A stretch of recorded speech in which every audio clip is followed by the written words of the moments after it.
another year and another exciting season going on. And I want to very, very briefly, not in detail, talk about, okay, you guys worked overtime this summer because of all the chaos and schedule changes and class jumping. Like Elgin dropped down to 4A and McGinnis dropped down to 4A and Deer Creek jumped up to 6A.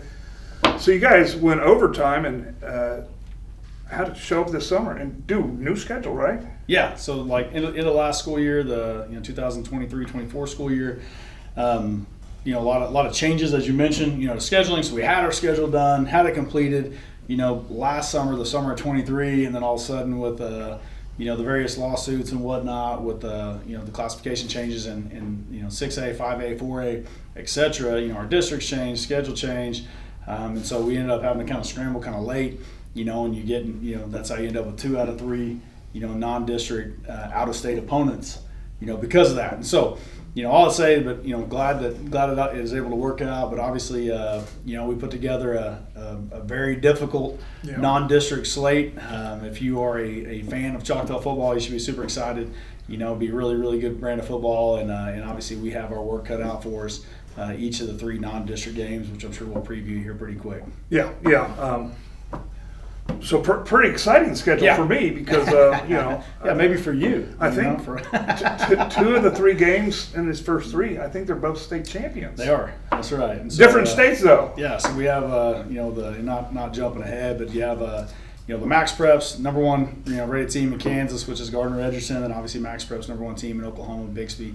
On top of which I'm sure we'll preview here in just a moment. Lubbock, Monterey.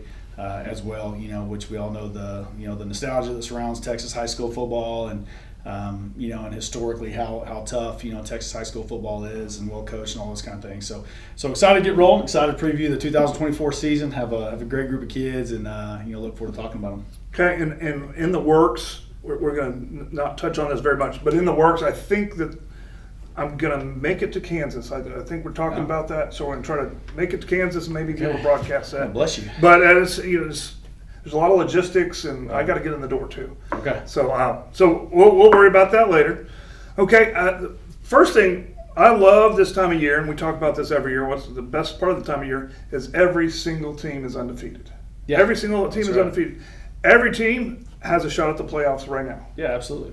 Absolutely. We talked to our guys about that. Like everybody's excited. Midnight Madness, everybody's excited. Yeah. We'll have, 600-700 people come watch our practice, and it's exciting and all those kind of things, and then it's like it starts getting hot outside, and, it's 107 and all those kind of things, and it's like, can you maintain that excitement, and that was kind of one of our big, talking points of the team this year, that we talked about in our first team meeting of 2024 before Midnight Madness, was just like, can you survive the peaks, the valleys, the highs, the lows, the good, the bad, the thrill, the heartbreak, all that of an entire year, because it is a long season, and something that football, unlike a lot of other sports, is when we get going in August, like you will not have a day off for 4 months straight. Right.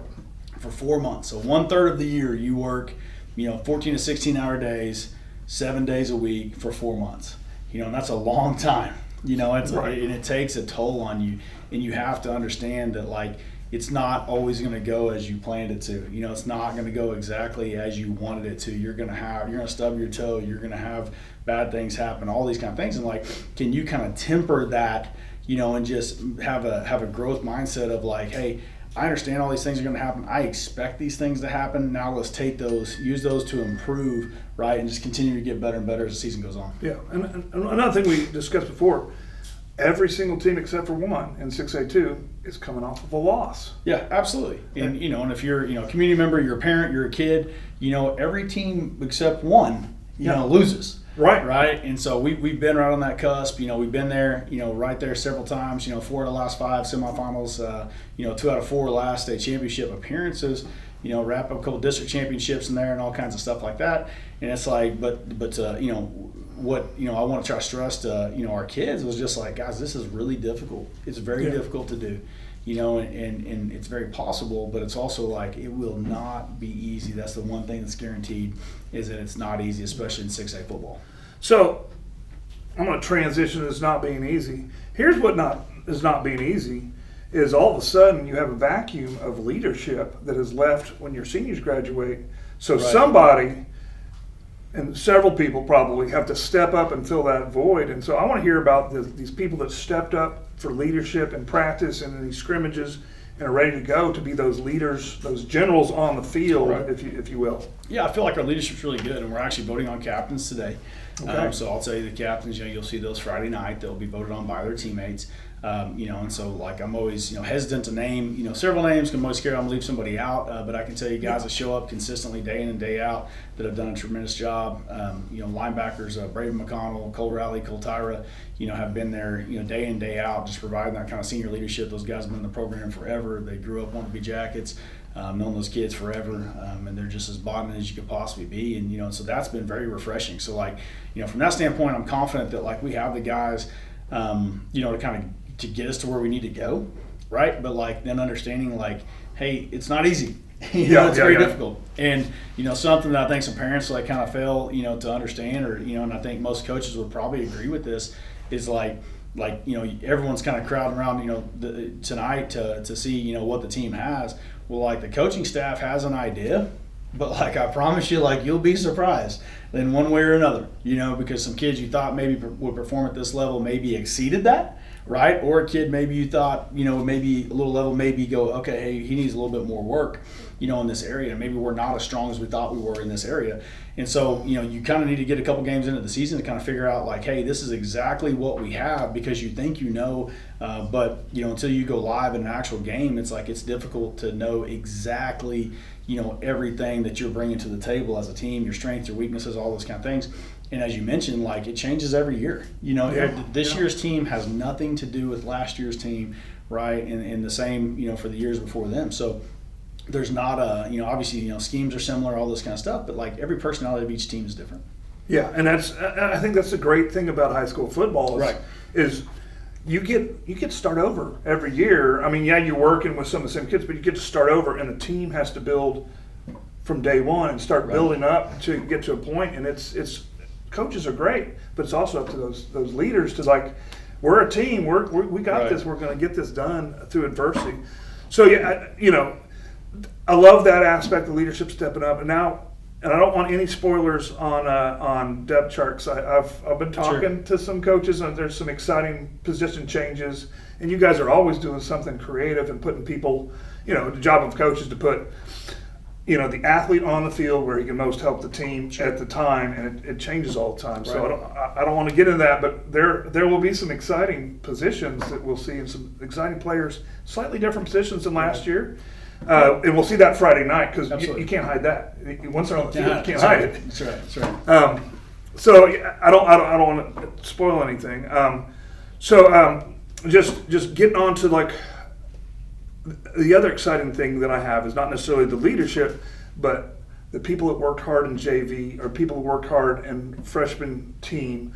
Last year, all of a sudden, they're on the varsity team. They now are.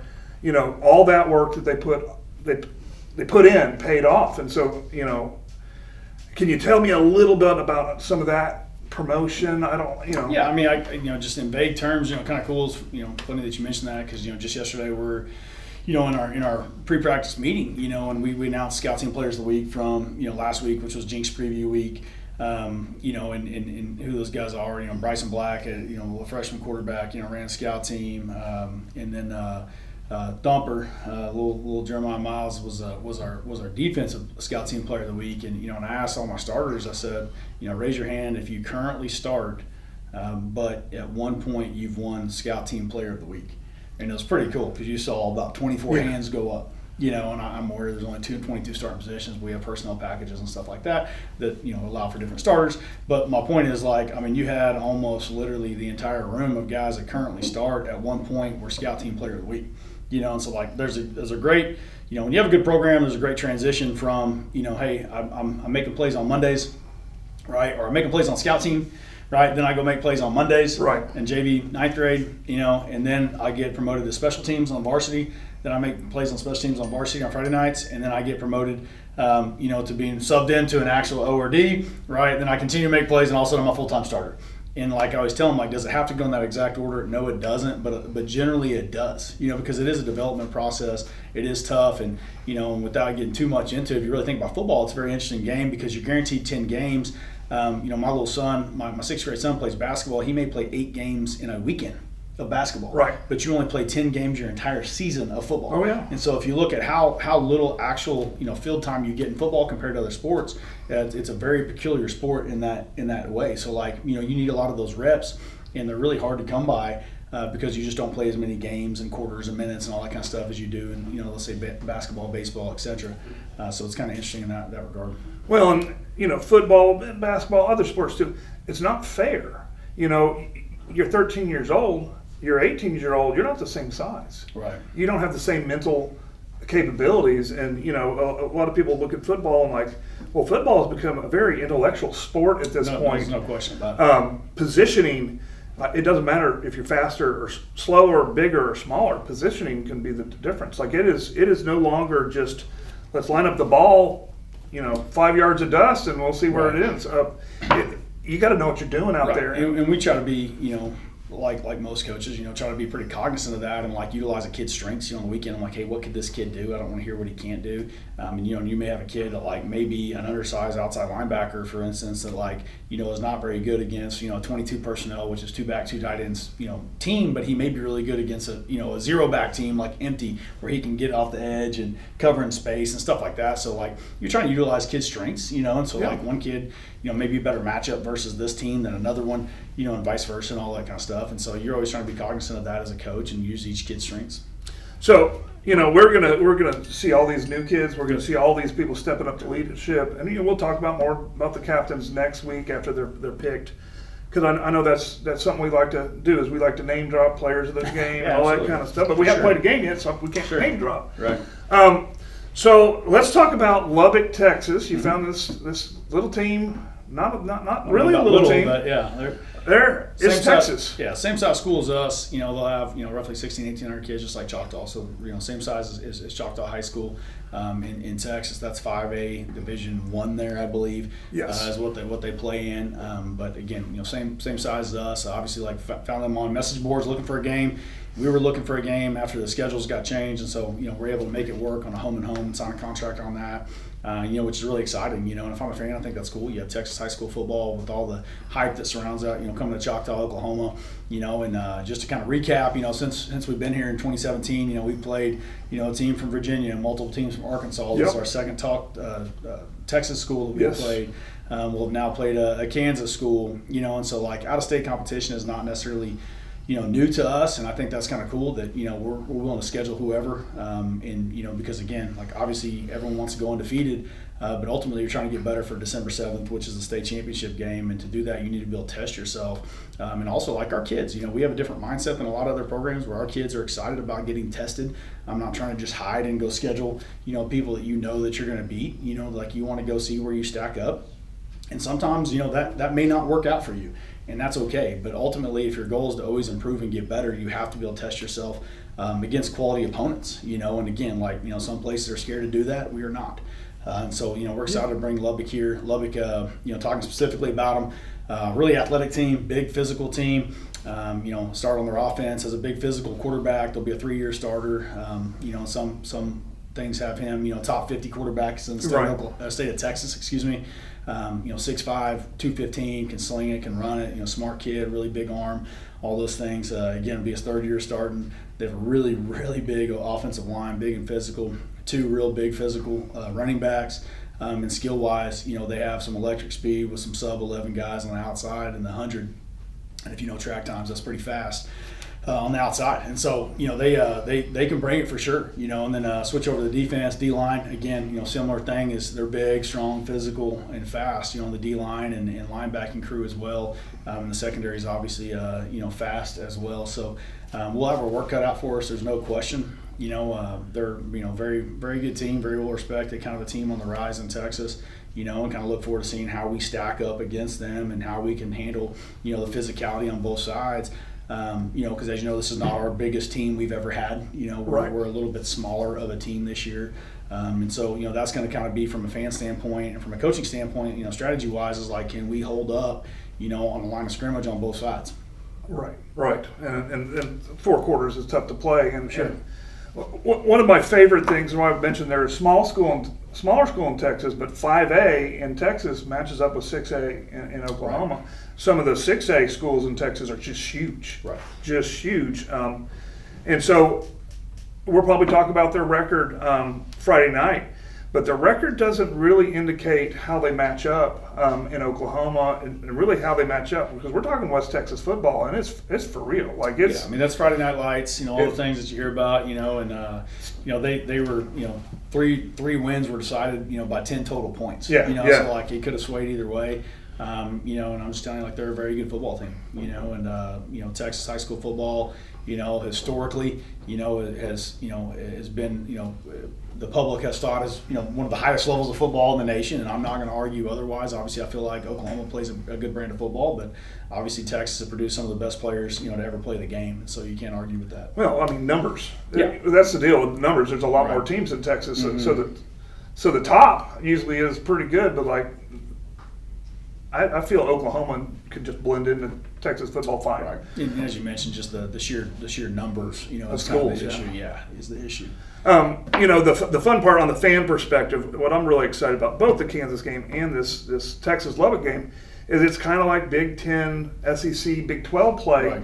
where they play slightly different brand of football and they get used to it. And one of the things in Texas is real big, just to win district, because some of those teams will never see the playoffs. But there's so many teams, but they just kind of get in their different style. So we're going to get to see kind of a different style of football Right. in Texas, just like we did in Arkansas. And I think that's wonderful, because every coach in our district is going to be trying to do something different, try to trick you guys up, switch something around, and just being able to have the guys go out and make a read that they haven't seen year after year after year, and make those mental decisions is just going to be, it's just going to be great for them. And so, on fan perspective, we just get to really see different football. Right. And we're going to get to see the next 3 games, even though they're not district and don't hurt our playoffs, Right. are going to be some quality, good Oh, absolutely. football, well coached, and Oh, yeah, absolutely. a lot of fun. Yeah, a lot of fun. It's like sometimes I look at you're like, man, why do we do this to ourselves? With this early in the season, with as far as the scheme and everything that has to go. But it's also like, I know the end result will be much better, in the end, from having to get dip yourself into the fire, really early in the season. And so historically we've done that. Our 2020 team, we were 1-2, with our non-district slate, 'cause we played the state champions from Arkansas. Another really good Arkansas team in Springdale, and as well as Van Buren that year, and that's one of the better teams that we've had. And it's like we were able to make a lot of adjustments really fast and kind of fix some stuff and move some guys around and all those things just by playing quality opponents. And so we definitely see the the advantage long term in scheduling difficult opponents from the beginning, but also have a great deal of respect for all those opponents, and also recognize how talented and well coached they are as well. Okay. And I know we've been talking all about football, but I want to transition to how it's exciting just to be a Yellow Jacket this year. First of all, our security upgrades. Yep. Really happy we have the Choctaw-Nakoma Park Yeah, Police super Force cool. out here, and Absolutely. with the advantage of that, they know our kids. Right. Like, they work with their kids every day, Every and day. so it's gonna be even better security wise. I saw in the parking lot they're putting up security lights for Friday night. Yep. We got our weapons detectors. Yep. We got all that kind of stuff. Building on that, and what's even more exciting to me than our security upgrades is our school upgrades. Absolutely. I mean, have you? Because I know you probably have to, because you're the head football coach, but you're also the assistant athletic director. That's right. You've seen the softball and baseball facilities, haven't you? Yeah, it's amazing. Like- And so well deserved for those athletes. And obviously, as you mentioned, softball, baseball, it looks absolutely fantastic. The keys have been turned over to those. Obviously heavily biased, but I think some of, if not the nicest facilities in the state of Oklahoma for softball and baseball. Obviously, see the upgrades that's going in on the west side of the school for band and fine arts, yeah. which is going to Yeah. be second to none. You know, and then obviously the indoor facility, you know, located on the southeast corner of you know, the football stadium, which you know will be the top of the stadium. They've done the dirt work. So done the dirt work. When you So come to the we're getting game, close. it's on the southeast side is where Southeast, it starts? southeast side. So it looks like someone's been riding dirt bikes up there or something. That's not Well, true. they're- Maybe Mr. Crowder. Maybe a little bit. They're getting ready, yeah. So it's really, really cool, and you know, and piggyback off what you said with our law enforcement, you know, super excited if you have seen how the custom wrap, you know, trucks that we have, Yeah, the police yeah. force just look absolutely amazing, and you know, and so it's never been a better time to be a Yellow Jacket, and things just keep getting better and better. Yeah, I'm very, very excited about where we're coming, and this is you know, this is where we're building the future here. So Yeah, absolutely. you know, we could stack up some championships this year. I've seen some of these teams. Right. You know, of course, Band is the defending state champion, Absolutely. Yep. Absolutely. and we'll get to see them. You know, while you guys are in the locker room talking I got a about sneak peek of them in the mornings, you know, after we practice, yeah. and they're out there working hard every single day, and they sound fantastic, and so I can't wait to see them as well. it. You just transitioned to my last thing that I want to talk about. There you go. Good. You know, safety. Safety. I know we've improved more and more about concussions. You know, Right. more and more about heat-related things. On top of our the JMAC, the Jim McCarran Center, Right. is a system. It just I thought it was an alien antenna. It is not. it is not a way for Mars to spy on us. Yeah. But it is a heat and storm system Yep. that informs coaches and informs people when the lightning is too close and when the temperature is too hot, just to Right. keep our people safe. Like Yeah, absolutely. You know, we use a company called Perry Weather, and it's really cool because, as you said, it gives real-time data specifically, you know, for Choctaw High School. You know, this isn't somewhere in Oklahoma City. This isn't anywhere. It's specifically on our field temps, specifically where we're at, specifically our lightning strikes. You know, as it pertains to Choctaw High School. You know, when they get too close, you'll hear an alarm. You know, Yeah. so there's no kind of second guessing. It's Like, loud. hey, is it close? Is it not close? You know, like you'll find out, and you can get real-time updates, which has been very beneficial for trying to keep our players safe, you know, and our fans, you know, and so we're able to measure real-time wet bulb temperatures, you know, go through correct protocols, all that, again, to keep our players and fans safe. And, you know, it's been really, really nice to have that. It takes all subjectivity out of it, you know, and you get real-time data, you know, state-of-the-art system that we have at Choctaw, and, you know, couldn't be more excited about it. Okay, so we're probably going to talk more football next time, but go. a lot of last thing I want to say, a lot of people just don't get to see what we do for the students, for the athletes, where we're trying to improve their overall safety, their overall lives. All the time. You know, just leaps and bounds since we had that, you know, grass field with all the goat heads and sandbirds on it. Yeah. And, you know, all the kind of things that we keep Right. developing. So it's not just shiny new facilities, but it's also safety equipment, stuff like that. Yeah, absolutely. I mean, ultimately, like, you know, these kids will, you know, football season's fun. It's fun for me, fun for the fans, fun for the kids. But, you know, the 2024 season will end It will. at some point, right? These kids will move on to college and careers, right? And so, you know, getting them to, you know, to have safe and productive lives obviously has to be at the you know, the frontmost of all your thinking. You know, and I'm really, really like, you know, very pleased with what we're doing to try to, like, you know, make steps towards that and stay on the cutting edge of, you know, safety. All right. Hey, it's been great starting this off. Absolutely. One hit wonders. And so until next time, stay golden.